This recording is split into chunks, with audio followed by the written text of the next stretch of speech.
Buenas tardes amigos, ¿cómo les va? Bienvenidos otra vez a Actualidad Ambiental Televisión.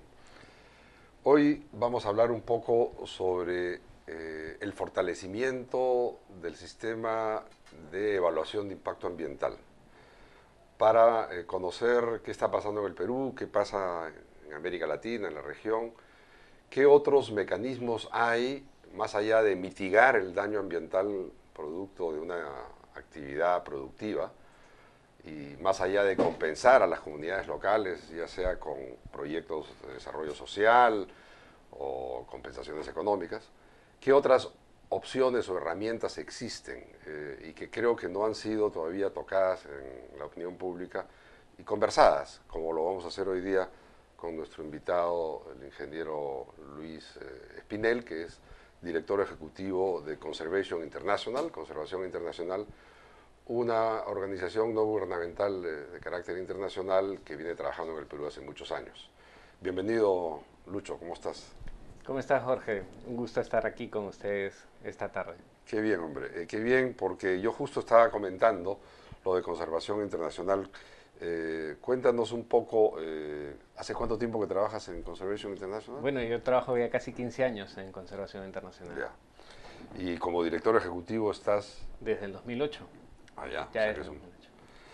Bien, el tema una de las herramientas interesantes es cómo compensar esos daños irreparables, inevitables, eh, que no pueden de alguna manera resolverse en el lugar de intervención de la actividad o de la inversión, compensando ambiente por ambiente, biodiversidad por diversidad, naturaleza por naturaleza. Es decir, comprometiéndose el inversionista o el empresario en recuperar, ¿no?, en otro lugar previamente establecido por el propio Estado, ya sea el gobierno regional, el gobierno nacional, de eso vamos a hablar un poco, por ejemplo, restaurando bosques o ecosistemas que tienen una función importante y que con esta compensación o con esta intervención se podría lograr aquello que de alguna manera significa una pérdida por el otro lado.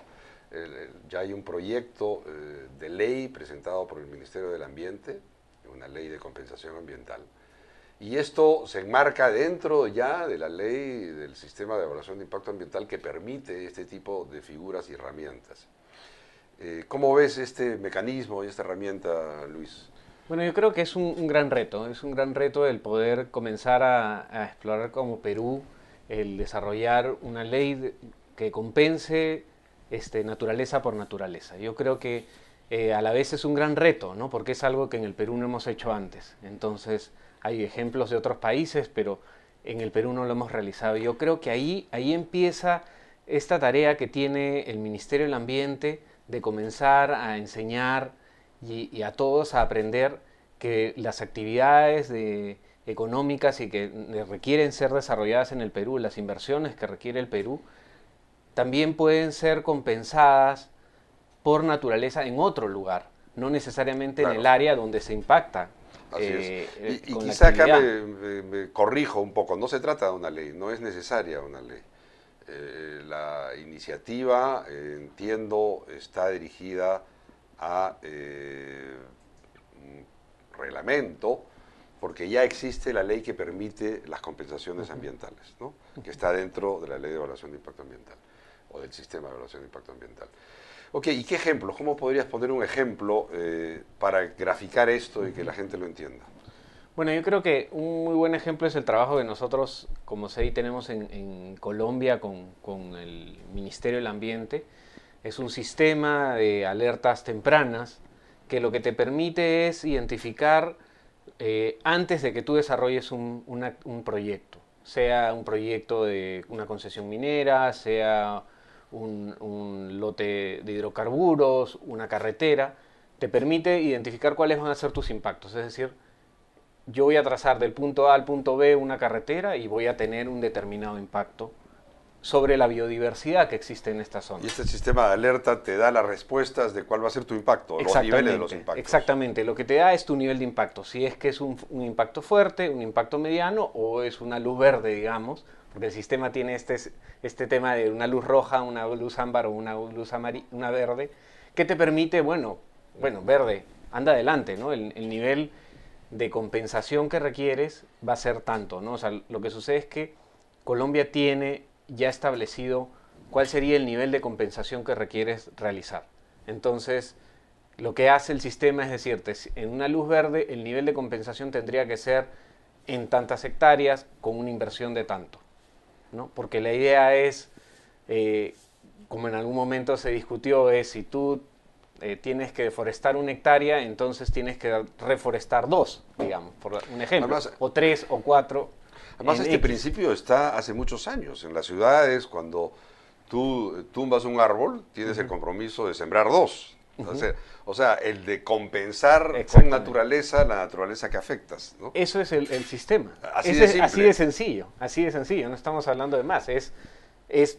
Tú impactas en una zona X y en la otra zona compensarás de una determinada manera. Ahora, para aclarar también, el proyecto en el país, en el Perú, que impulsa el Ministerio del Ambiente, es, además con asesoría de varias instituciones nacionales e internacionales, es tratar de, evaluando las opciones que hay en otras legislaciones, entiendo que en Europa también, ver, aplicar este plan de compensación ambiental dentro del proceso de evaluación de impacto ambiental o de los compromisos ambientales de la empresa, pero para los proyectos detallados, o sea, los grandes proyectos de intervención. No se aplicaría a toda la gama porque sería muy complejo y muy difícil. En Colombia entiendo que es lo mismo, ¿no? Sí, en Colombia es en el nivel final, digamos, ya cuando tú tienes tu proyecto detallado y cuando ya vas a hacer tu inversión, entonces ahí ya tú tienes un nivel de compensación. Pero que tiene que ser grandes proyectos. Exactamente. Estamos hablando de una carretera, estamos hablando sobre todo los proyectos de infraestructura, que es uno de los que más podría, en el caso de Perú, afectar con estos proyectos de conectar selva con sierra y la costa, todas las vías que se quieren hacer de penetración y de conexión, son efectivamente vías que van a impactar y en muchos casos ecosistemas muy valiosos. Entonces, la figura esta cobra importancia porque reduciría, no sé si tú estás de acuerdo conmigo, de alguna manera la sensibilidad y los conflictos ambientales, en tanto lo que haría el obligado es volver a poner en valor ecosistemas que estén afectados, ¿no? Y es ahí donde yo creo que también el poder implementar un sistema de compensaciones en el Perú, yo creo que ayudaría a que todos estos temores que existen, ¿no? Por las obras de infraestructura o que se tienen que desarrollar en el Perú, desaparezcan, ¿no? Porque se habla de mucho, el grado de impacto que va a tener una carretera, pero a veces hablamos con cosas muy, muy por encima, ¿no? Y no tenemos los datos concretos. Y al revés también. Exacto. Al revés, también puede decir, no, esto no va a impactar nada, lo voy a mitigar, el daño va a ser mínimo. Claro. O sea, lo importante es tener una fuente de información confiable, independiente, de acceso a toda la comunidad, al público, a todo el mundo, para poder saber, ¿no? Incluso en las audiencias públicas, cuando te presentan los estudios de impacto ambiental, poder saber cuál es el grado de afectación que podría tener un proyecto de esta naturaleza en los ecosistemas de influencia, digamos, ¿no? Claro, y es ahí donde este sistema, por ejemplo, como el que tiene Colombia, es un sistema abierto, libre, donde está la información de todos los museos, de toda la gente que hace investigación, y digamos, no está sesgado a lo que el estudio de impacto ambiental dice, sino es un estudio, una evaluación que te da una serie de capas de información y que te permite decir el impacto que va a tener mi obra va a ser X, ¿no? Y entonces, va a ser sobre determinadas especies o va a ser sobre determinadas fuentes de agua, por decir en algún momento. Entonces te hace todo un análisis que yo creo que te permite que todos esos temores de que no, pues la empresa está parcializándose o está manejando la información de su estudio de impacto ambiental porque ella es la responsable, se desaparezcan, claro, ayudaría a la transparencia. Exactamente, ayudaría a la transparencia, técnico, ¿no? Y en el caso de Conga, vamos a tocarlo hace tiempo que no lo tocamos en este programa, pero que es importante porque hay un esfuerzo de la empresa de ver cómo compensa, no sería una compensación ecológica o ambiental, pero tiene algo que ver porque lo que está haciendo es construir estos reservorios de agua ahí donde no existen y donde se necesita el agua, para las épocas incluso donde no hay agua. Entonces, de alguna manera, la intención, entiendo, de la empresa es tratar de recuperar algo de la confianza con la comunidad a través de la prestación o la construcción de una infraestructura que, si bien no es natural, sí sirve para proveer de un recurso natural a la comunidad. Claro. ¿Qué te parece? Claro, lo que pasa es que ahí yo creo que todo el tema de Conga ha estado muy en torno al tema de del agua y la fuente de agua. Entonces, si tenemos estos reservorios, como está planteando la empresa, ¿no? La construcción de estos reservorios, esto va a permitir de alguna manera el asegurar la fuente de agua limpia, digamos, que requiere toda la población que se encuentra en la parte baja y que realiza agricultura, ¿no? Entonces yo entiendo que la empresa lo que busca es encontrar este modelo de compensación en crear este reservorio que, si bien es artificial, va a captar el agua natural y la va a permitir drenar durante todo el año para las poblaciones que están asentadas más abajo, ¿no? Y estaba leyendo el proyecto, ¿no?, de los lineamientos para la elaboración de los planes de compensación ambiental que se ha publicado en la web del Ministerio.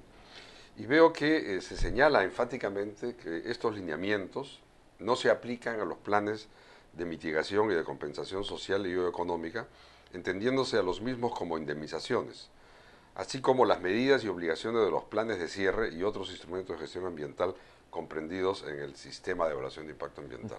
O sea, estamos hablando no de algo que sustituye, no es que si yo hago compensación, biodiversidad por diversidad, naturaleza por naturaleza, es lo mismo todo lo que estoy diciendo. Si hago esto, no es que, digamos, haga menos esfuerzos en mitigar, ni, digamos, no siga comprometido a las compensaciones sociales. Se ha separado bastante bien, porque esa es la intención. La intención es tratar de ver cómo intervenciones que afecten gravemente o irreparablemente un ecosistema impliquen una obligación de restaurar o de conservar un ecosistema valioso, ¿no? Y yo tenía, y no sé qué te parece, este debate en la Amazonía sobre la palma aceitera. El Grupo Romero y otros grupos están en el ojo, ¿no?, de la opinión pública, por cuanto sus proyectos ocupan en algunos casos tierras que tienen bosque primario. Podría, y no se aplica para nada, y no se conversa para nada de planes de compensación ecológica, pero sería muy interesante ver cómo en el ordenamiento de Loreto o de otros departamentos logramos, o de otras regiones, logramos poder incorporar esta medida una vez que avance legalmente y sea además exigible, para de alguna manera generar, ¿no?, esto que todo el mundo quiere. Todo el mundo quiere desarrollo, pero con pérdida de biodiversidad cero, es decir, sin una afectación grave. Y esa podría ser una herramienta a discutir. Yo estoy planteándolo simplemente para ver qué piensas, si es posible en tu experiencia una cosa parecida. Claro, lo que pasa es que el tema del Grupo Romero es un tema bien controversial también, ¿no? Es un tema en el cual se ha tejido muchos temas, si está impactando en un bosque natural, si realmente está deforestando un bosque natural.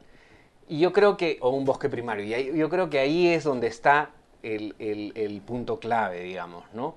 Si sabemos de que pero olvídate del Grupo Romero, como caso de estudio. Como caso de estudio, yo pienso de que si estamos desarrollando una actividad en un bosque natural o en una zona como, por ejemplo, una plantación de palma aceitera, la compensación de esta palma aceitera debe ser en otro lugar, digamos, pero sin que haya deforestado un bosque primario, digamos, ¿no? Así de es. inicio. Eso sería lo ideal. Ahí es donde yo creo que está el tema, ¿no? Porque es un tema muy delicado. Es un tema muy delicado porque conocemos las extensiones que se requiere para el desarrollo de palma aceitera. No es que no deban de realizarse, o sea, de acuerdo. O sea, tenemos tantas hectáreas de bosque deforestadas que sería ideal hacerlos ahí. Que podría ser, es ponerle una capa de una especie que se adapta muy bien y que puede trabajar muy bien Sí. en este tipo de suelos, ¿no? Sí, el tema del Grupo Romero lo voy a discutir incluso porque en algún programa futuro entrevistaremos a su gerente general para ver todo el tema legal y si para entrar al tema en detalle, ¿no? Yo lo ponía como un caso emblemático porque la opinión pública tiene conocimiento más o menos del caso Conga, este y otros, para poder entender esta herramienta que resulta ser una herramienta realmente innovadora, pero para el Perú, ¿no? Y de la cual no se está hablando. Y esa es una de las críticas que yo le haría al Ministerio del Ambiente y al viceministro responsable de esto, que es Gabriel Quijandría. ¿Por qué no salen a difundir más la herramienta? De repente porque hay temores dentro del propio gobierno y otros sectores que se oponen o se opondrían a un mecanismo de este tipo porque van a creer que es demasiado costoso. ¿Es demasiado costoso? Yo creo que el principal temor que hay detrás de todo esto es que un sistema de compensación pueda frenar el desarrollo económico del país. Y yo creo que ahí debemos de poner el énfasis en que no es frenar el desarrollo, sino es realmente tener una herramienta que nos permita regular mejor este tema de si yo estoy afectando biodiversidad, si estoy afectando bosque, qué sé yo, una fuente de agua, la puedo compensar en otro lugar y puedo compensar biodiversidad por diversidad y no significa que yo esté diciendo entonces ya no va a ese proyecto, como Claro, claro. No, no es que no vaya, sino ese proyecto va, pero yo a la vez en otro lugar, más allá de sus CIAs y de las labores que ellos tengan que hacer de cierre de Así mina o es. qué sé yo, desarrollo en otro lugar una actividad donde estoy compensando biodiversidad por diversidad. De repente, trabajando en otra área protegida, en un área protegida en otro lugar del país, donde estoy, digamos, Y sobre todo compensando. ahora en el contexto del cambio climático, ¿no? O sea, existen una serie de otros mecanismos que son los que pueden de alguna manera complementarse con este tipo de medidas que lo que buscan es, en verdad, pensar no solamente en el interés de la población local, en el interés económico, cultural, etcétera, sino también en la necesidad de mantener este patrimonio natural que tenemos y los servicios ecosistémicos que presta. Correcto. Y después de esto que señalo, quizá pasamos al segundo tema, y es, también hay una iniciativa del Ministerio del Ambiente para regular los pagos por los servicios ecosistémicos, ¿no? Ya es un proyecto de ley, ya se publicó el proyecto a nivel para debate público hace ya varios meses. No sé si está en el Congreso de la República o no, debe estar por ingresar, me imagino. Pero es muy interesante la figura también del pago por servicios ecosistémicos y entiendo que algo de eso conoce Conservation International. Cuéntanos un poco cuál es el mecanismo de pago por no. Ya no es compensación, sino es pago. Yo pago a quien provee estos servicios, que puede ser una comunidad, puede ser una empresa privada, puede ser una persona natural, puede ser el Estado, ¿no es cierto? Correcto, sí. O sea, la idea de los pagos por servicios ecosistémicos es reconocer que realmente la fuente del servicio que nosotros recibimos, por ejemplo, ¿el agua de dónde proviene? El agua proviene de las alturas, digamos, Así ¿no? es. Y de un ciclo de agua, ¿no? Y de un ciclo de agua, digamos, que se da gracias a conservar nuestra naturaleza, digamos, que este ciclo funcione de manera Adecuada y eficiente, digamos. eficiente. Entonces, eso nos brinda un tema del servicio de agua, por ejemplo, Lima, de dónde recibe el agua, de dónde tiene el agua Lima. Y ¿no? los limeños, cuando pagamos agua, no estamos para nada contribuyendo a la reinversión para mantener ese servicio ecosistémico que es la producción del agua. Exactamente. Entonces, es ahí donde está el tema. Donde nosotros trabajamos para que estas fuentes del servicio, que brindan el servicio, se mantengan en el tiempo. Entonces, ahí cómo aseguramos eso. Si estamos hablando de un bosque en las partes altas de un determinado lugar, este bosque es una fuente del agua y es lo que nos va a permitir el que la población que está en la parte baja tenga agua durante todo el año y un agua de calidad, ¿no? Porque hay zonas donde por la deforestación en las épocas de lluvia tienen mucha agua, pero un agua turbia que no puede ser tratada y que entonces, a pesar de que uno puede ver el río bajar con muchísima cantidad de agua, la población no tiene agua porque simplemente no tiene, no tiene esa calidad de agua que puede ser tratada para que llegue a los domicilios. ¿Qué experiencia? Entiendo que Conservación Internacional en Perú tiene un proyecto en Junín. Tenemos un proyecto en San Martín. En San Martín, perdón. Sí. En San Martín nosotros tenemos un proyecto en el cual trabajamos de la mano y apoyando al Servicio Nacional de Áreas Naturales Protegidas, al CERNAM, y que lo que busca es conservar el bosque de protección Alto Mayo. El bosque de protección Alto Mayo está ubicado en San Martín, es un bosque que tiene 182.000 hectáreas. Y que no es muy grande comparado con otras áreas protegidas, pero sin embargo es un área protegida que ha tenido un gran impacto por deforestación. En los últimos años ha sido el área protegida más impactada por deforestación a nivel de nuestras áreas protegidas del Perú, a pesar de tener un área protegida pequeña. ¿Por qué? Porque ha migrado mucha gente adentro del área protegida y se han instalado de manera ilegal. Entonces, pero ¿por qué es importante el bosque más allá de su biodiversidad? Es porque el bosque protección Alto Mayo es una fuente de agua para más de 200.000 personas.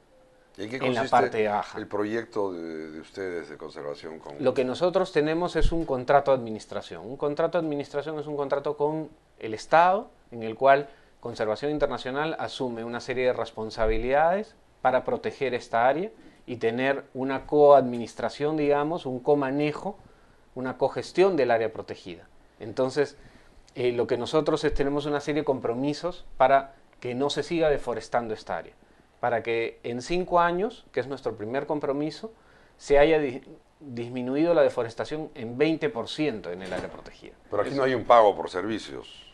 Lo que directamente hablando, relacionado con el proyecto de ley, ¿no habría un pago por servicios? No hay un pago por servicios, pero lo que sucede es que en este caso... Es una especie de donación de parte de ustedes. Claro, lo que sucede es que en esta área protegida tenemos, por ejemplo, un proyecto que hemos desarrollado para parar la deforestación. Yeah. Entonces, al parar la deforestación, nosotros estamos evitando que se deforeste esta zona y hay un proyecto que nos permite frenar la deforestación en un trabajo directo con la población asentada dentro del área protegida a través de unos acuerdos de conservación, que son acuerdos de partes, digamos, en los cuales la población se compromete a no deforestar, a no talar más bosque y nosotros a dar la asistencia técnica y ayuda para, por ejemplo, desarrollo de proyectos en el tema de café, ¿no? Pero ¿esto es por qué? Porque al tener este modelo de evitar la deforestación es lo que llaman en el mercado voluntario proyectos red. Claro. ¿No? Y entonces este proceso que nosotros hemos tenido en el Alto Mayo ha sido un proceso en el cual hemos validado y verificado que es un proceso sumamente... ¿Valioso o rentable? Valioso, digamos, en términos de que te permite evaluar realmente qué es lo que está ocurriendo y tener una fotografía del área protegida y qué es lo que puede suceder en el tiempo. Entonces te dice, si tú no haces nada en esta área protegida, en 20 años se va a haber deforestado X hectáreas de bosque. Y se va a producir una disminución de la provisión de agua en tal cantidad. Disminución de provisión de agua y también se van a emitir ciertas cantidades de toneladas de dióxido de carbono a la naturaleza. De afectación al calentamiento global. Exactamente. Entonces lo que nosotros hacemos es, en un trabajo, en una alianza con Disney, Disney es una compañía americana que se compromete con el área protegida. El Disney viene y dice, yo me comprometo con el Alto Mayo y yo quiero apoyar al Alto Mayo, pero ¿bajo qué condición? Bajo la condición de que ustedes eviten la deforestación. Entonces, o sea, ¿Disney está poniendo dinero? Exactamente, Disney está poniendo... ¿Que se lo entrega a quién? ¿Al gobierno? Se lo entrega a Conservación Internacional, que tiene un contrato de administración... Para financiar todas estas actividades. Para financiar todas estas actividades. Nosotros tenemos un compromiso de en 5 años invertir 17 millones de soles. Ese es nuestro compromiso. Entonces, lo ideal sería, cuando exista la ley, que producto de esta inversión de Disney en pago para garantizar servicios ecosistémicos, servicios ambientales, pueda recibir un certificado, ¿no? Pueda recibir algo transable en el mercado. porque creo que el proyecto de ley va en esa línea. Correcto. La idea es otorgar certificados para poder, ¿no?, transarlos o poder crear un mercado de pago por servicios ambientales. Es ahí donde el proyecto en el Alto Mayo es un proyecto red, que es un proyecto piloto, que está en un mercado voluntario. Ese es el otro mercado. ¿No? Nosotros queremos hacer Claro, nuestro propio nosotros mercado como queremos Perú, hacer, digamos. pero sin embargo ya el tema de red y el tema de carbono tiene un mercado. Claro. Y tiene el mercado voluntario, que es para el tema de deforestación evitada, y es donde nosotros hemos validado y verificado el proyecto y hemos registrado unas cantidades de toneladas de carbono de deforestación evitada en el Alto Mayo entre el 2008 y el 2012. O sea que Disney, en este caso, ya tiene una constancia Exactamente. de haber contribuido a la reducción del impacto de gases de efecto invernadero. Correcto. O la reducción de la deforestación. Exactamente. O O sea, sea, Disney tiene un elemento que le permite decir que sus inversiones en el Alto Mayo realmente están teniendo un efecto positivo. Es interesante, porque algo salió en la prensa, pero muy poco, ¿no? Sobre y es un caso emblemático, porque permite verificar in situ en el Perú que es posible, ¿no?, crear un mecanismo de este tipo.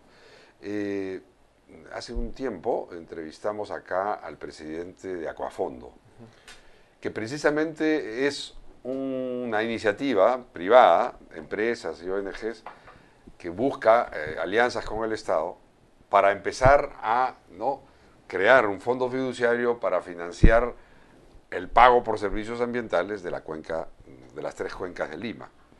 Y en la conversación con él, ¿no?, se sentía y se quedó demostrado que nos falta este proyecto o este mecanismo para poder avanzar, porque si no nos quedamos con herramientas que son las tradicionales, ¿no? Voy a mitigar, prometo no contaminar, voy a compensar socialmente a la comunidad, voy a pagar indemnizaciones por los daños directos, pero el medio ambiente siempre pierde en todo esto, ¿no?